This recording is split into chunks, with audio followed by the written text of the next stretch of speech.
Naera Quinn trusted Vessira Holtz with everything: her secrets, her struggles, even her children. But behind Vessira's calm smile was a dangerous obsession, one that would turn the closest friendship into a calculated nightmare. When Naera and her 2 kids vanished without a trace, no one suspected the woman who once called herself family. What investigators uncovered would leave an entire town in shock and expose the horrifying truth hiding behind a best friend's mask. Naera Quinn moved to Red Hollow with hope in her heart and 2 young children by her side. After a rough divorce, she was determined to rebuild her life in a peaceful, close-knit town where no one knew her past. She rented a small but cozy house on Maple Street and began working remotely as a customer service representative. Her children, Elric and Isla, were the light of her life. Elric had just turned 6 and was fascinated by insects and trucks. Isla, only 4, followed her brother everywhere and spoke in adorable half-sentences that only her mother could fully understand. At a local community parenting class, Naera met Vessira Holtz. The connection was instant. Vessira was soft-spoken, a bit reserved, but had an empathetic way of listening that made people feel safe. Naera found herself confiding in her almost immediately about her ex-husband, her fears, her struggles with parenting alone. Vessira listened without judgment and often offered to babysit the kids or bring over food when Naera was too tired to cook. Their friendship deepened over the next year. Vessira became a fixture in Naera's life, almost like a live-in aunt. She attended Elric's kindergarten events, helped Isla with finger painting, and was always there for late-night phone calls. Most people around them admired the friendship. It was rare to see such loyalty, such care between 2 women who weren't related by blood. Neighbors often said they were like sisters, but what most people didn't see, or chose to ignore, were the subtle signs that something was off. Vessira had no job. She claimed to live off a small inheritance but never showed proof. She had no family visits, no friends outside of Naera, and never spoke of her childhood beyond vague references to a rough time. Whenever Naera tried to introduce her to new people or invited others to join their little outings, Vessira became visibly uncomfortable. She'd change the topic or cancel plans last minute. Over time, Naera stopped trying to include others. Then there was the way Vessira behaved with the kids. To outsiders, she seemed nurturing and gentle. But sometimes she crossed invisible boundaries. She bought Elric a GPS watch without asking Naera. She insisted on taking Isla to a doctor's appointment alone. Once, when Naera was running late from work, she found Vessira reading bedtime stories to the children in her own bed. Lights dimmed, the doors locked. Naera brushed these things off. She told herself that Vessira was just overprotective and a little lonely. After all, Vessira had been nothing but kind, and the kids loved her. Elric even called her Aunt V, but there were whispers. One neighbor, Mrs. Kendrick, mentioned to Naera that she saw Vessira peeking through her bedroom curtains in the middle of the night, just staring at Naera's house. Another friend, Maya, said she once caught Vessira going through Naera's laundry basket during a birthday party. Naera laughed it off. She didn't want to believe it. She had been betrayed before, and trusting someone again felt like a miracle she couldn't afford to lose. The truth was that Naera needed Vessira, not just for help with the kids, but emotionally. In Vessira, she found a sense of family she thought she had lost forever. She had no idea that this bond, this friendship that felt like salvation, was slowly turning into a trap. Behind Vessira's quiet eyes and gentle demeanor, something dark was taking root. A fixation. A belief that Naera and the children didn't belong to the world, that they belonged to her, and soon, no one else would ever see them again. The first sign that something was wrong came on a Tuesday morning. Naera Quinn didn't show up to drop off Elric at school. At first, the teacher assumed they were just running late, but as the hours passed and no call or message came through, a quiet concern began to grow. By afternoon, the school had tried. To reach Naera several times, her phone went straight to voicemail. That evening, when Isla also missed her dance class, the instructor texted Naera but got no response. It wasn't like her. She was always punctual, always responsible. By the second day, neighbors began to notice the silence around her home. The porch light, which usually turned off in the early morning, remained on. The mailbox was overflowing. A grocery delivery sat untouched by the door. It wasn't until her younger sister, Mina, tried to video call her and got no answer that panic truly set in. Mina called the police. When officers arrived for a wellness check, everything seemed undisturbed at first glance. The doors were locked, the windows were shut. Nothing looked broken or out of place. When they entered through the back with permission from the landlord, they found the house eerily still. The TV was off. Breakfast dishes sat in the sink, unwashed. Elric's shoes were beside the door, and Isla's stuffed bunny lay on the living room couch. Naera's phone, purse, and car keys were missing. So were the kids' backpacks. It looked like they had simply gone out and never returned.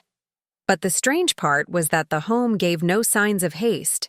Beds were made, clothes were folded, a warm cup of tea had dried into a ring on the coffee table.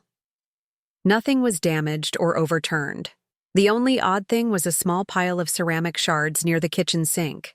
A porcelain angel that used to sit on the windowsill had been broken and swept into a neat pile, as if someone had taken the time to clean up the mess. Detectives began canvassing the area. Most neighbors hadn't seen Naera since the weekend. A few recalled seeing her with the children at the park on Sunday afternoon. One person remembered hearing a car pull into the driveway late Monday night, but they couldn't see who it was. No one reported hearing screams, arguments, or disturbances.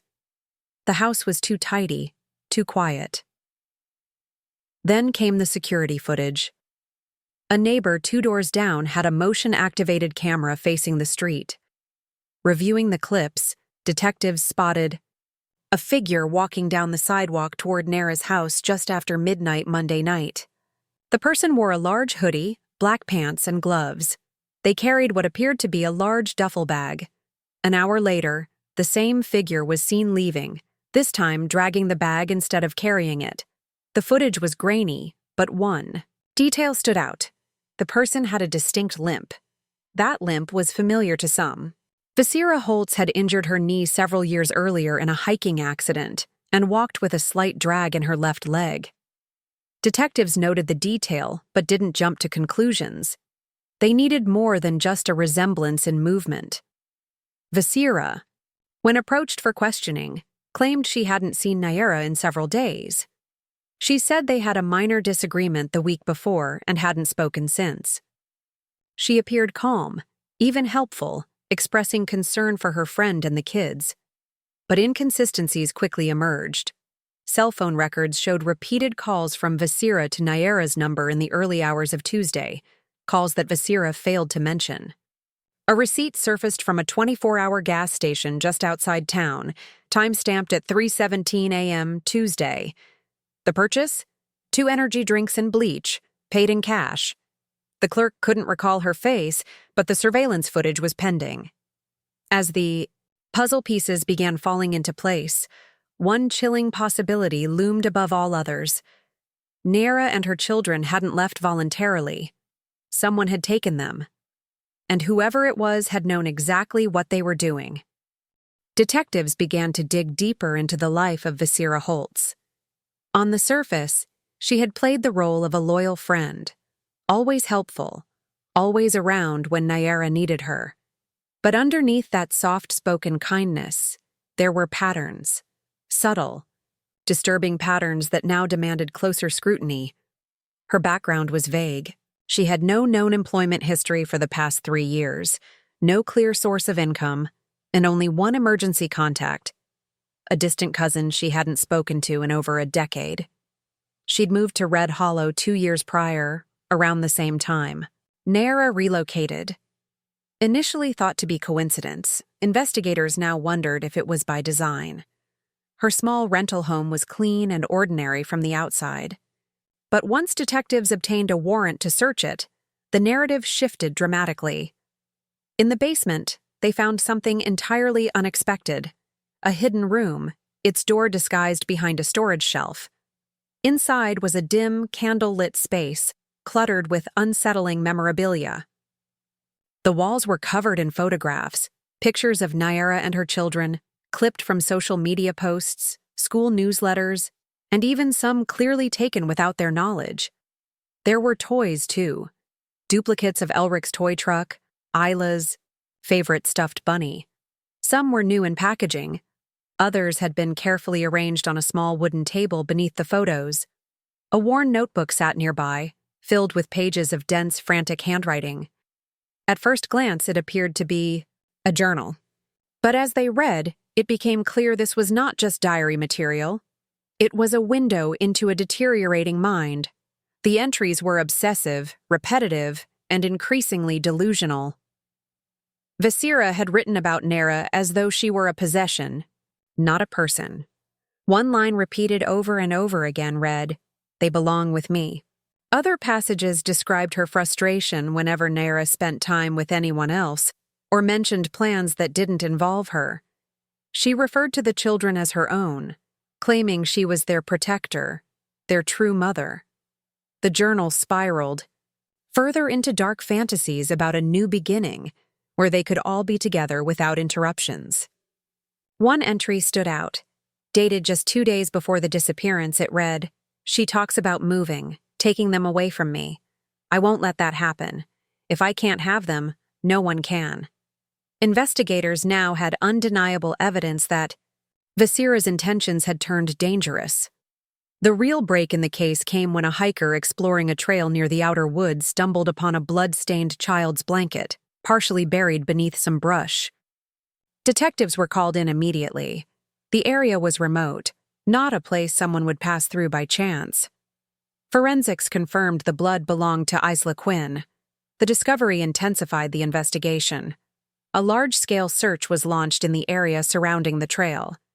Police dogs picked up a scent, and searchers uncovered additional clues: a discarded backpack, muddy shoes, and most chilling of all, a small plastic hair clip Naera was known to wear nearly every day.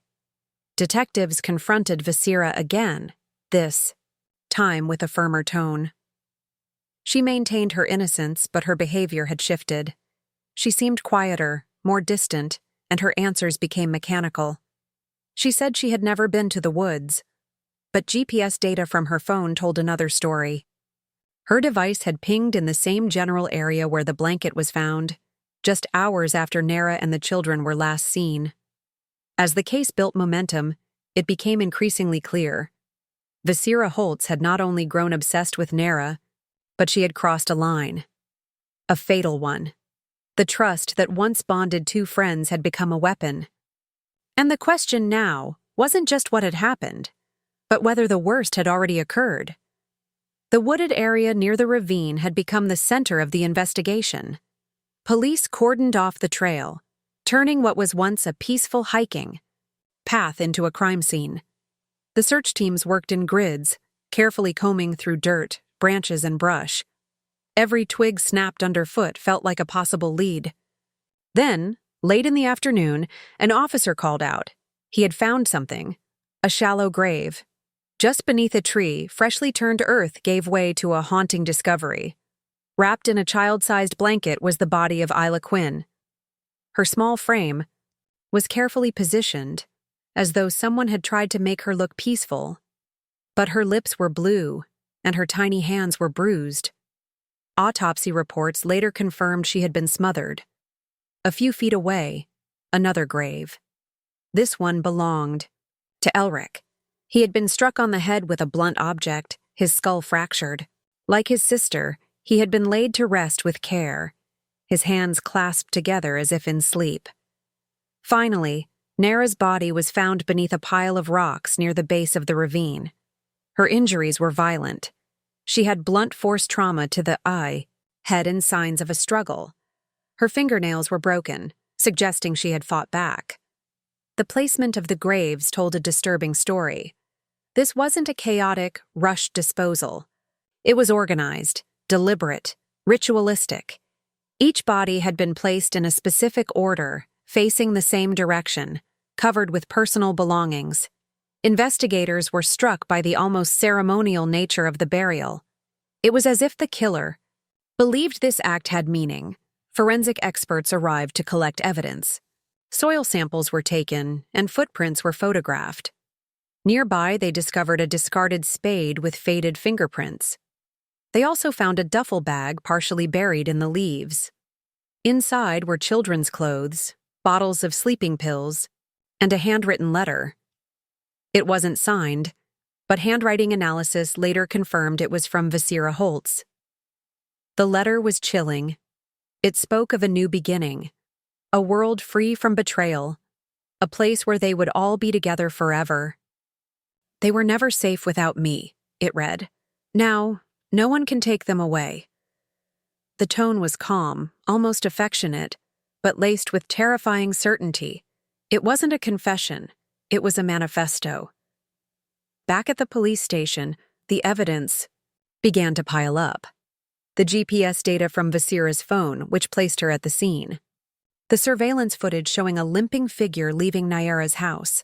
The journal entries filled with disturbing thoughts. And now, the letter, found mere feet from the victims' graves. Investigators revisited the storage unit Vessira had rented under a false name. Inside, they found more disturbing items: Naera's family photos, personal documents, and even the children's birth certificates. It became clear that Vessira had been planning something for a long time. This wasn't a spontaneous crime. It had been carefully orchestrated. The community of Red Hollow was shaken. Candlelight vigils were held, and flowers were placed outside Naera's home. A town that once believed in safety and simplicity was now consumed by grief and fear. People struggled to understand how someone so close, so trusted, could commit such a horrific act. Vessira Holtz was arrested without incident. She didn't resist, she didn't cry. She simply stared ahead as if she had accepted what was coming. But the true horror wasn't just in what she had done. It was in the way she had done it.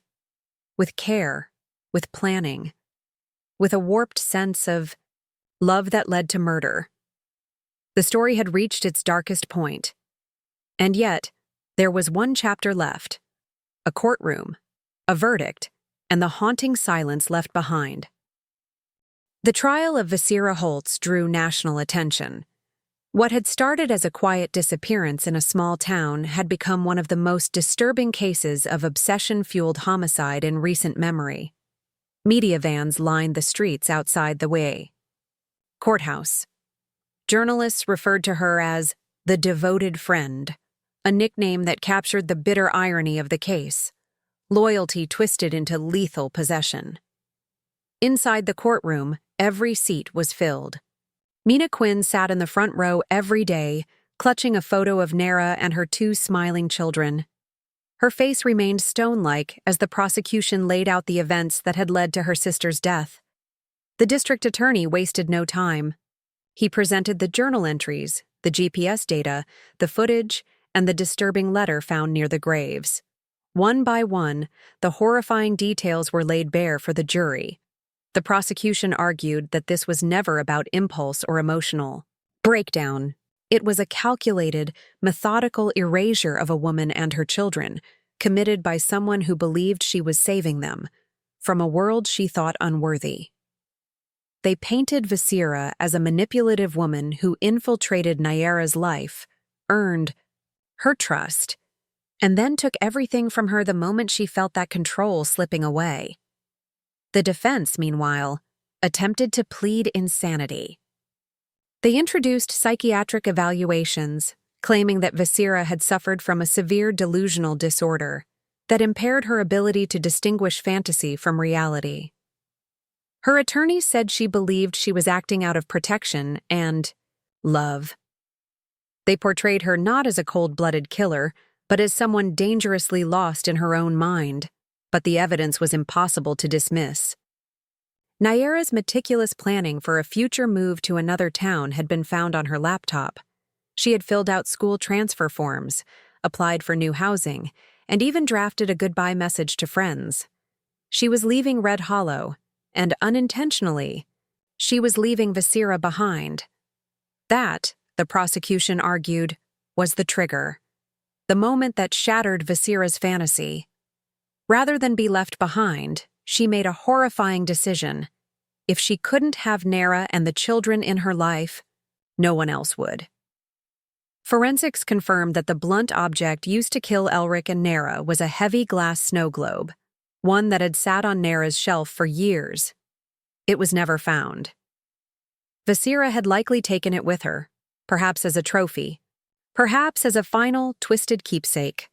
The jury deliberated for 2 days. When they returned, the courtroom held its breath. Vessira Holtz was found guilty on 3 counts of first-degree murder and 1 count of unlawful concealment of human remains. There was no reaction from her, no tears, no words. She simply stared ahead, as she had throughout the entire trial. She was sentenced to life in prison without the possibility of parole. In the months that followed, the town of Red Hollow tried to heal. Naera's house was sold to a new family, though the porch light stayed off. A memorial garden was built in the park where she used to take Elric and Isla. 3 trees were planted, 1 for each of them, their names etched into a plaque beneath. Mina continued to speak about her sister publicly, warning others to never ignore the warning signs, no matter how small. She told people to trust their instincts, to ask questions, to not be blinded by kindness that felt just a little too controlling. The story of Naera Quinn and her children became more than a tragedy. It became a reminder of how trust, once weaponized, can destroy everything in its path, and how evil doesn't always come as a stranger. It often walks beside us, smiling softly, hiding in plain sight.